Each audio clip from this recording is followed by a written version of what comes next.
ఓం శాంతి. ఈరోజు మురళిలో బాబా ఈ ముళ్ళ అడవిని పూల తోటగా తయారు చేయడంలో మీరు నాకు సహాయం చేయండి అన్నారు. ఎలా సహాయం చేయాలి? మనం కూడా స్వయాన్ని బాబా సమానంగా, బాబా చెప్తున్నట్లుగా, శ్రీమతం అనుసారంగా, దైవీ గుణధారిగా ఒక పుష్పంలాగా తయారు చేసుకోవాలి. బాబా అన్నారు, నా పిల్లల్లో జిల్లేడు పూలు ఉన్నారు, మంచి మంచి పుష్పాలు లాంటి పిల్లలు కూడా ఉన్నారు. మరిప్పుడు మనం దైవీ గుణాలను ధారణ చేస్తూ నిర్లక్ష్యాన్ని వీడి స్వయం పైన పూర్తిగా శ్రద్ధ వహించాలి అన్నారు. అలాగే కర్మాతీత స్థితిని పొందటానికి, ఉన్నతమైన పదవిని తీసుకోవటానికి స్మృతి యాత్రలో లీనమవ్వాలి అన్నారు. ఇది 3 డిసెంబర్ మురళి. మధురమైన పిల్లలు, స్మృతి యాత్రలో నిర్లక్ష్యం చేయకండి. స్మృతి ద్వారానే ఆత్మ పావనమవుతుంది. బాబా వచ్చింది సర్వ ఆత్మలకు సేవ చేసి వారిని శుద్ధంగా చేసేందుకు. ప్రశ్న: ఏ స్మృతి ఉండటం ద్వారా అన్నపానదులు అంటే ఆహార పానీయాలన్నీ కూడా శుద్ధమవుతాయి? జవాబు: మేం బాబా వద్దకు వచ్చింది సత్యఖండంలోకి వెళ్ళేందుకు అని, లేక మనుషుల నుండి దేవతలుగా అయ్యేందుకు అని స్మృతి ఉంటే ఆహార పానీయాలన్నీ శుద్ధమవుతాయి. ఎందుకంటే దేవతలు ఎప్పుడూ అశుద్ధమైన వస్తువులను, పదార్థాలను, ఆహారాన్ని భుజించరు. మనం సత్యమైన తండ్రి వద్దకు, సత్యఖండానికి, పావన సత్య ప్రపంచానికి అధిపతులుగా అయ్యేందుకు వచ్చాం. కావున పతితంగా, అశుద్ధంగా అయ్యేందుకు వీల్లేదు. అశుద్ధంగా, పతితంగా అయ్యేందుకు వీల్లేదు. ఓం శాంతి. ఆత్మిక తండ్రి ఆత్మిక పిల్లలను అడుగుతున్నారు, పిల్లలు మీరెక్కడ కూర్చున్నారు? ఎవరిని స్మృతి చేస్తారు? మా అనంతమైన బేహద్ తండ్రిని అని అంటారా? వారెక్కడున్నారు మరి? వారిని పిలుస్తారు కదా, ఏ పతిత పావన అని.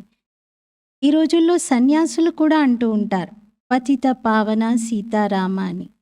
అనగా పతితులను పావనం చేసే రామ, రా అని అర్థం.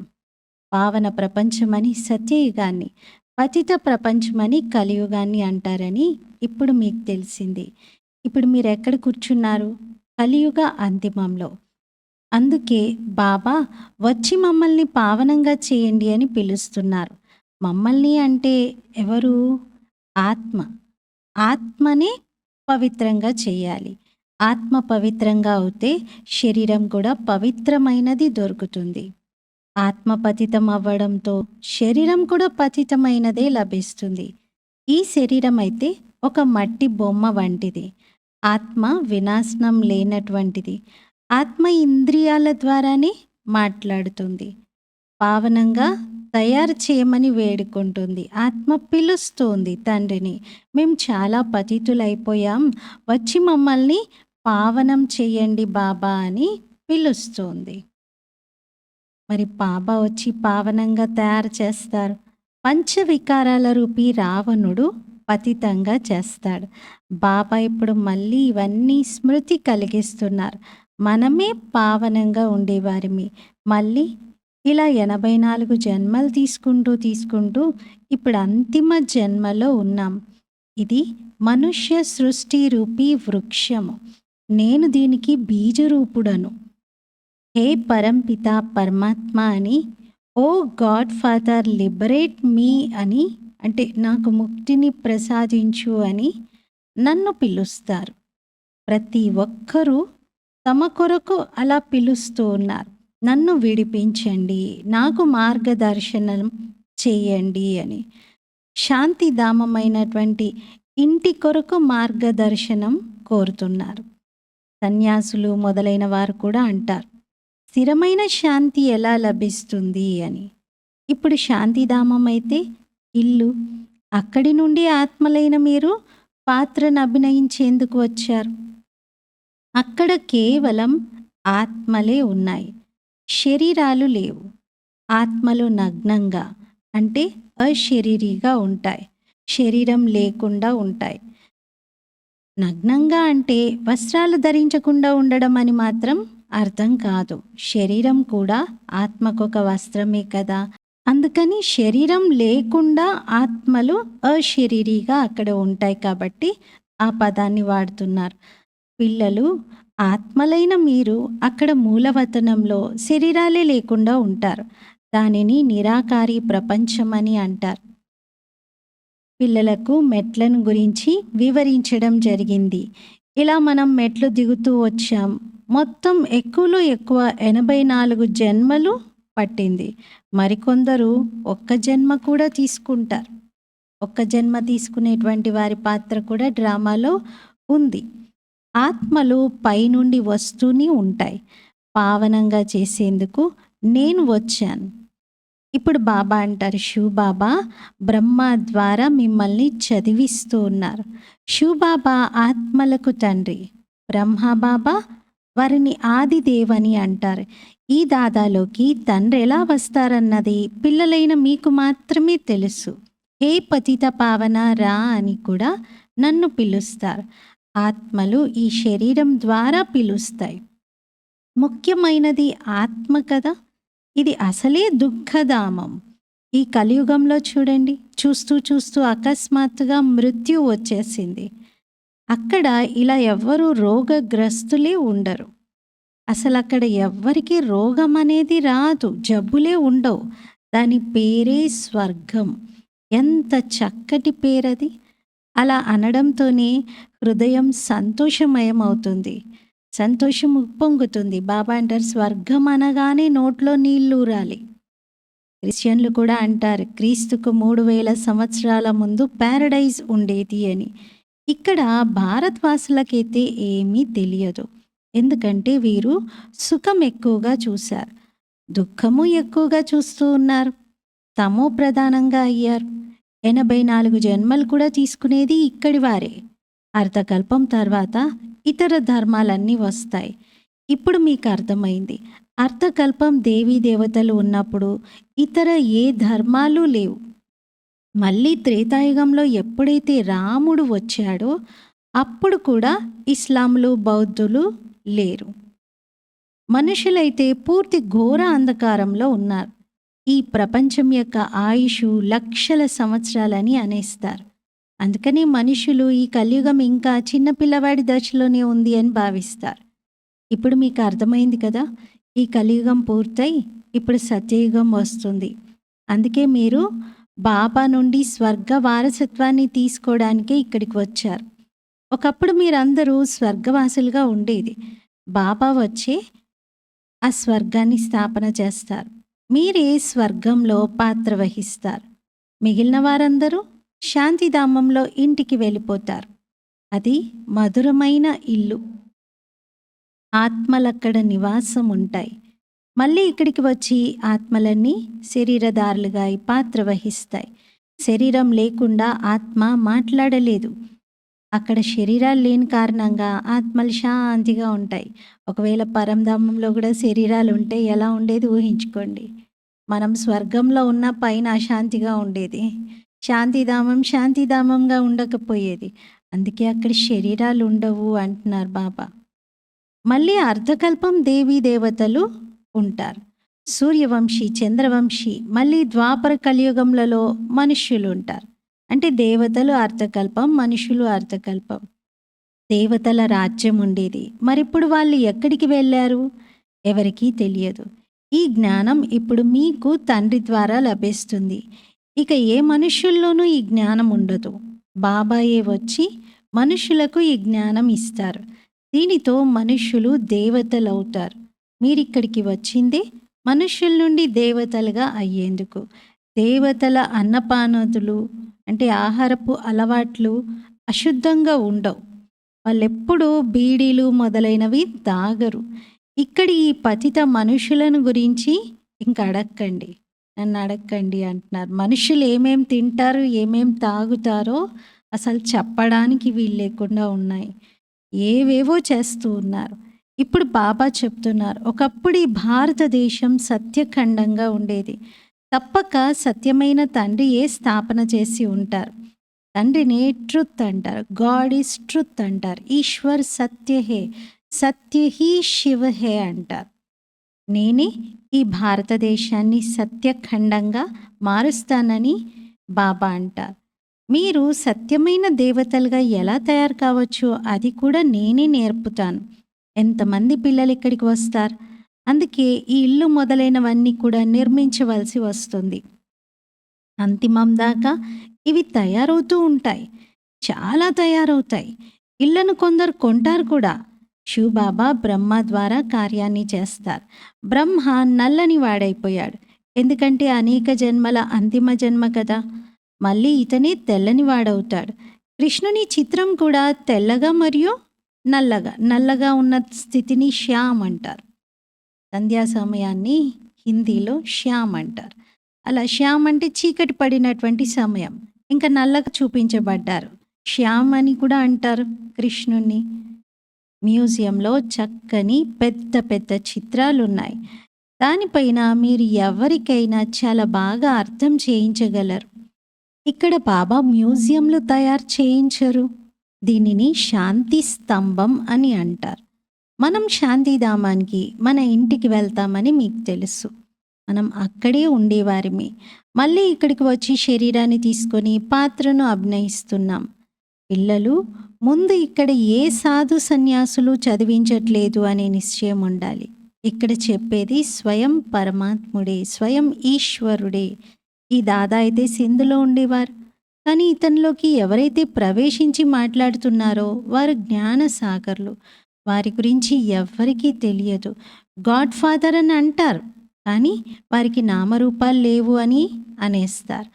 వారు నిరాకారుడు, వారికి ఏ ఆకారం లేదు, కానీ సర్వవ్యాపి అని అంటారు.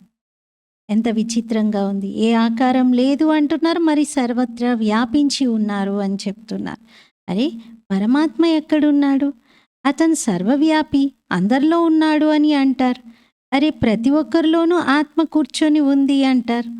అందరూ బాయి కదా. మరి అణువణువులోనూ పరమాత్మ ఎక్కడి నుండి వచ్చారు? అన్నింటిలోనూ పరమాత్మనే ఉన్నారు అంటారు. ఆత్మ అని కూడా అనరు, పరమాత్మే ఉన్నారు అన్నింటిలో అని చెప్తారు. పరమాత్మ అని తండ్రిని పిలుస్తారు.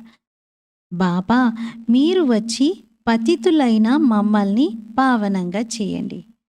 బాబా అన్నారు, మీరు నన్ను ఈ వ్యాపారం చేయడానికే పిలిచారు కదా, ఈ సేవ చేసేందుకే పిలుస్తారు కదా. మమ్మల్ని అందరినీ వచ్చి శుద్ధం చేయండి. పతిత ప్రపంచంలో నాకు నిమంత్రణ ఇస్తారు. అంటే ఈ విధంగా ఆహ్వానం పలుకుతారు. బాబా, మేం పతితులము అని అంటారు. బాబా అయితే పావన ప్రపంచాన్ని చూడరు. పతిత ప్రపంచంలోనే మీ సేవ చేసేందుకు వచ్చారు. ఇప్పుడు ఈ రావణ రాజ్యం వినాశనం అవుతుంది. మీరేదైతే రాజయోగం నేర్చుకుంటారో దానితో మీరు రాజాది రాజులుగా తయారవుతారు. మిమ్మల్ని లెక్కలేనన్ని సార్లు చదివించాను. మళ్ళీ 5000 సంవత్సరాల తర్వాత మిమ్మల్ని చదివిస్తాను. సత్యయుగ త్రేతాయుగ రాజధాని ఇప్పుడు స్థాపన అవుతుంది. మొదటిది బ్రాహ్మణ కులం. ప్రజాపిత బ్రహ్మ అని గానం చేయబడుతుంది కదా. వారిని యాడమ్ ఆదిదేవని అంటారు. ఇదెవరికీ తెలియదు. ఇక్కడికి వచ్చి విని మళ్ళీ మాయకు వశమయ్యేవారు చాలామంది ఉన్నారు. పుణ్యాత్మగా అవుతూ పాపాత్ములుగా అయిపోతారు. మాయ చాలా శక్తివంతమైనదని మీకు తెలుసు. అందరినీ పాపాత్ములుగా చేసేస్తుంది. ఎప్పుడైతే అందరూ పాపాత్ములుగా అయిపోతారో అప్పుడు తండ్రిని పిలుస్తారు. ఇప్పుడు ఇది రావణ రాజ్యం, పతిత ప్రపంచం. దీన్నే ముళ్ళ అడవి అని కూడా అంటారు. సత్యయుగాన్ని పూల తోట అంటారు. మొఘల్ గార్డెన్లో ఎంత ఫస్ట్ క్లాస్ అయిన చక్కటి పుష్పాలు ఉంటాయి.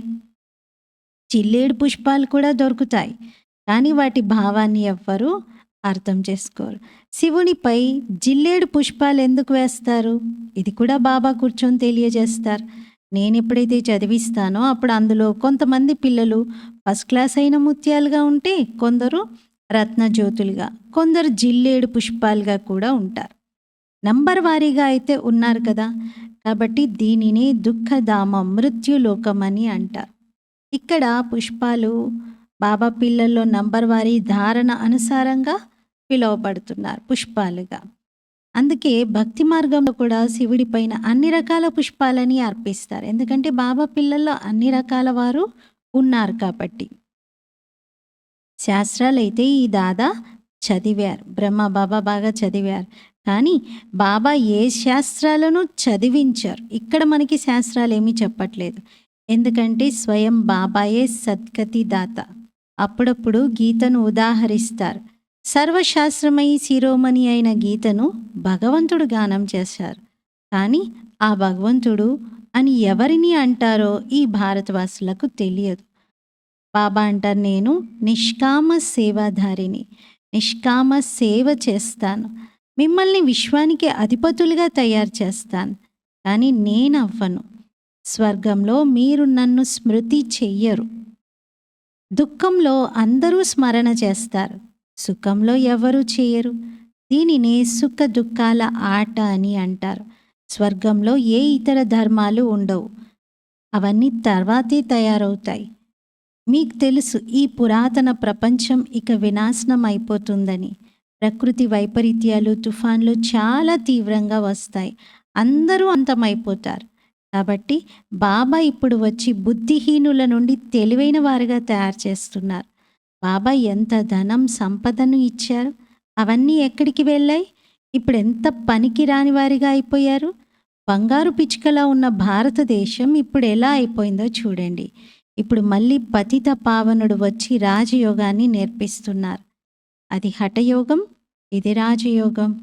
ఈ రాజయోగం ఇరువురి కోసం. ఆ హఠయోగం కేవలం పురుషులు మాత్రమే నేర్చుకుంటారు. ఇక్కడ బాబా అందరినీ పురుషార్థం చేయండి అంటారు.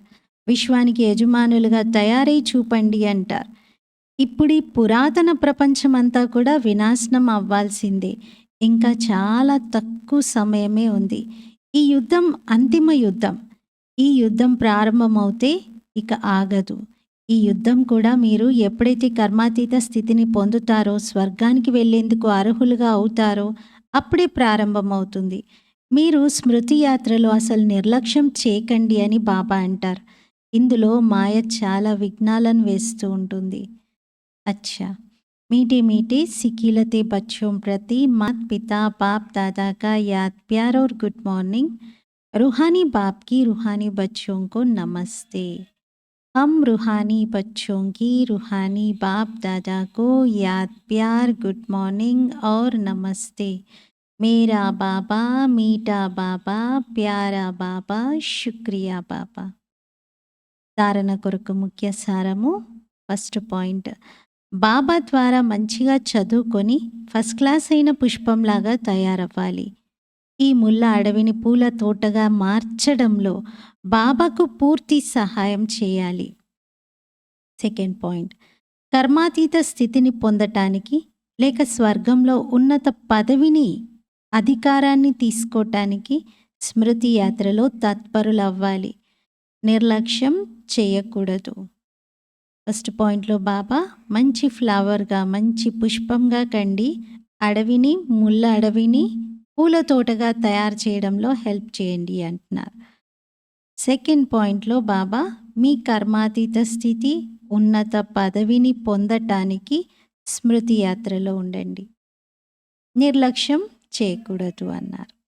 వరదానం, తమ మస్తకంపై సదా తండ్రి ఆశీర్వాదపు హస్తమును అనుభవం చేసుకునే మాస్టర్ విఘ్న వినాశక భవ. తమ మస్తకంపై సదా తండ్రి ఆశీర్వాదపు హస్తమును అనుభవం చేసుకునే మాస్టర్ విఘ్న వినాశక భవ. వివరణ, వినాయకుడిని విఘ్న వినాశకుడు అని అంటారు. ఎవరిలో అయితే సర్వశక్తులు ఉంటాయో వారే విఘ్న వినాశకులుగా అవుతారు. సర్వశక్తులను సమయాన్ని బట్టి కార్యంలో వినియోగించినట్లయితే విఘ్నాలనేవి నిలవజాలవు. మాయ ఎన్ని రూపాలలో వచ్చినా కానీ మీరు జ్ఞానవంతులుగా అవ్వండి. జ్ఞానవంతమైన ఆత్మ ఎప్పుడూ మాయతో ఓడిపోజాలదు. మస్తకంపై బాప్ దాదాల ఆశీర్వాద హస్తం ఉన్నట్లయితే విజయ తిలకం దిద్దబడుతుంది. పరమాత్ముని హస్తము మరియు తోడు విఘ్న వినాశకులుగా తయారు చేస్తుంది. హాత్ और సాత్ అంటారు బాబా. పరమాత్ముని హస్తం అంటే చేయి, హాత్. సాత్ అంటే తోడు. ఈ 2 గుర్తుంచుకోవాలి. హాత్ ఔర్ సాత్. బాబా నా తోడున్నారు, బాబా చెయ్యి నా తలపైన ఉంది. అప్పుడు ఏ విఘ్నాన్నైనా వినాశనం చేయగలుగుతాం, విజయం పొందగలుగుతాం. స్లోగన్: స్వయంలో గుణధారణ చేసి ఇతరులకు గుణదానమును చేసేవారే గుణమూర్తులు. ముందు గుణాలని స్వయంలో ధారణ చేసి తర్వాత దానం చేసేవారే గుణమూర్తులు. ఈరోజు స్వమానము: నేను మాస్టర్ విఘ్న వినాశకుడను. నేను మాస్టర్ విఘ్న రోజంతలో ప్రతి కార్యం చేస్తూ, లౌకిక అలౌకిక కార్యాలలో ఉంటూ కూడా బాబా తోడును మరియు బాబా యొక్క చేయిని, వరదాన హస్తమును తలపైన ఉన్నట్టుగా అనుభవం చేసుకుందాం. ఓం శాంతి.